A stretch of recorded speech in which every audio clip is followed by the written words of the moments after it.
методите на експерименталната археология, познанията си за ранните български оръжия, облекла и нрави.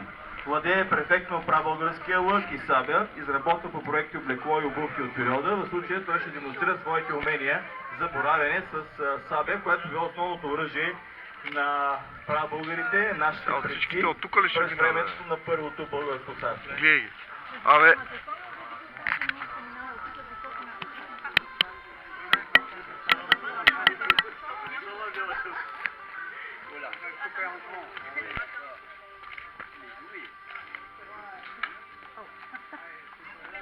Виждате, че оръжието е доста наточено.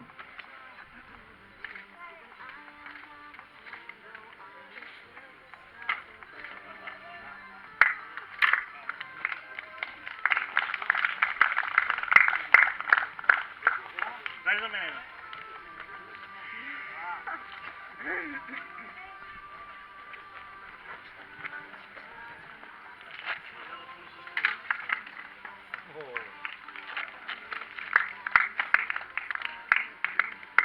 А сега на Йордан ще се спира Стефан Стефанов.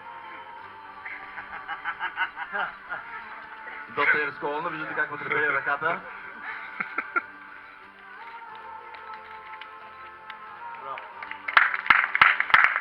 А сега нашия готвач Петър Стефанов също ще асистира, но доста по-опасно и рисковано на Данчо.